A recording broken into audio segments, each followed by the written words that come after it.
speak of the slum is to speak of a certain urban formation. Slums are synonymous with social conditions which define them. Slums are beset by poverty. They're the product of industrialization. They have become also a factor now in post-colonialism, which means that slums are still with us. Photographers began to communicate the conditions of the slum to those outside, and did so, let it be said, for various reasons. On the one hand, to produce true documents, we might say, photographic, realistic documents of life in the slum, so that these conditions could be changed. The other, more problematic reason was to provide a kind of entertainment about how the other half lives. The photographs of Thomas Burke are an excellent example of this sort of double-edged aspect of slum photography. Burke, who lived in Liverpool, began to photograph in the 1890s. On the one hand, he was a poultry and fish dealer, and on the other hand, he was a city councillor. So he was engaged in the sort of social politics, the social life of the city.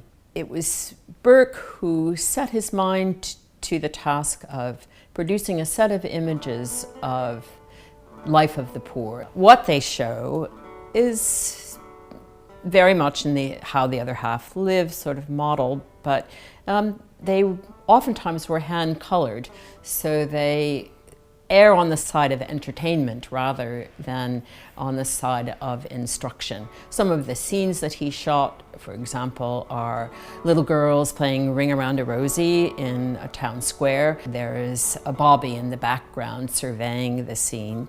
There's an amazing shot of a sidewalk second-hand vendor who has all of the boots and shoes that she has for sale, and then a poignant picture of an elder sister and two younger toddlers who are standing outside what looks to be a pie shop.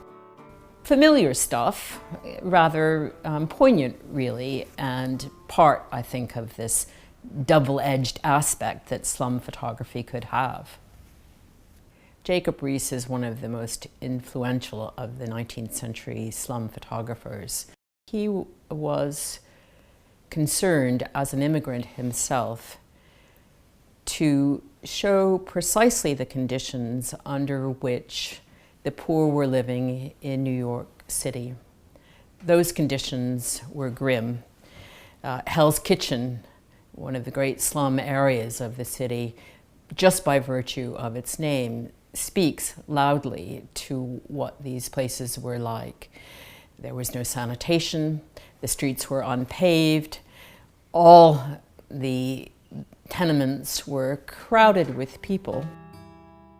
Riis was committed to a photographic practice which would show these conditions, and he was able to do so because he had not only the advantage of a handheld camera, but also the newly invented phenomenon of flash photography. He takes us inside and shows us large families squished into a room and working there. An Italian family, all of them together, 4, 5, 6 of them, rolling cigars. I think too of his interest in homeless boys, of which there were endless numbers. They were called street Arabs at the time, with the name communicating something of their nomadic life.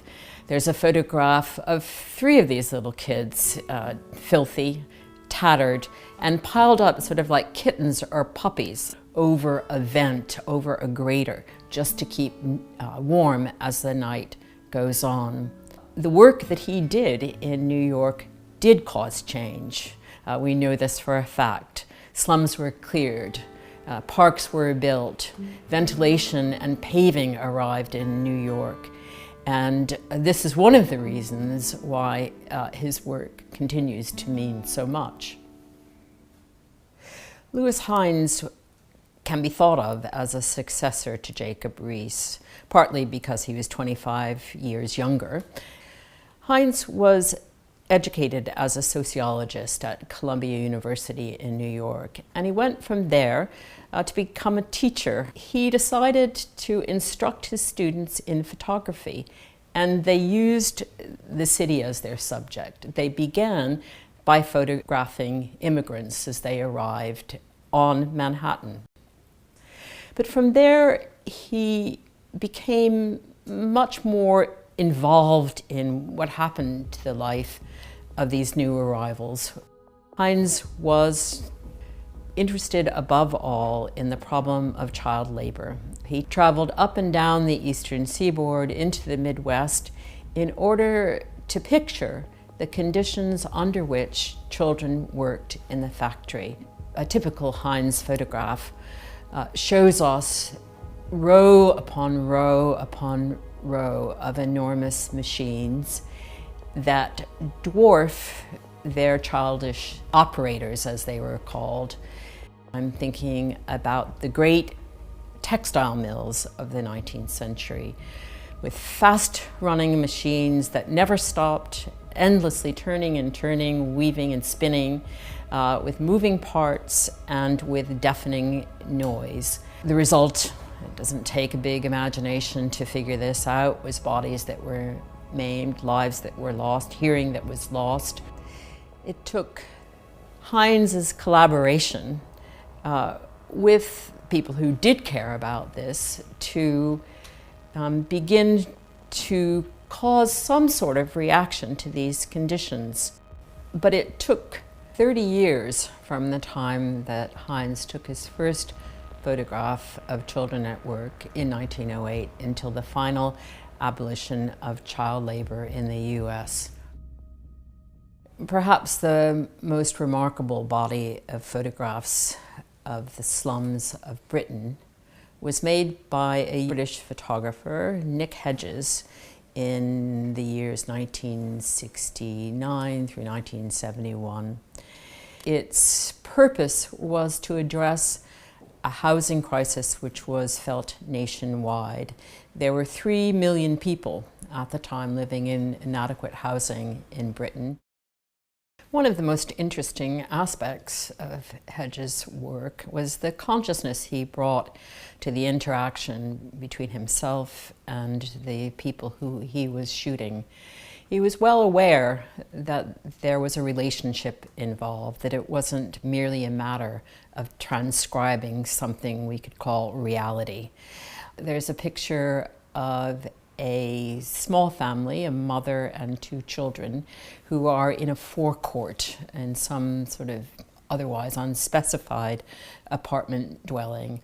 The little boy is fumbling at the lock, the mother is sweeping up the courtyard, and there is a little baby in a carriage, all of them absorbed in their different occupations. There's photographs where the sense of real dis-ease is stark. One of them that comes to my mind is perhaps the most painful of the lot. It shows a little girl in the foreground looking with this sort of in a state of distraction, a kind of painful distraction, I might say, at the photographer. And then in the rear of this sort of desolate room, a man is standing, his back to the camera and his head bowed down. It is as painful a moment of family life as I can bring to mind. Something about the sheer despair in the man's attitude has been captured. Hedges cites his fascination with the work of American photographers who were employed during the Depression. His great inspiration of all of these photographers was James Agee and his photographic collaborator, Walker Evans. In 1936, they went to rural Alabama and there spent little short of a month living with 3 different families. If we look back and forth between Evans's work and Hedges' work, we see point after point of intersection. Parents and children, domestic space, looked at straightforwardly, but also by people who are looking back, by people who are well aware that a project is afoot with which they are collaborating. But above all, what they have in common, Hedges and Evans, is their devotion to ordinary life. In a remarkable statement, Hedges makes this crystal clear. He says, "History should be about how ordinary citizens live, interrelate and treat each other. To paraphrase Salvador Allende, history is ours, it is made by the people."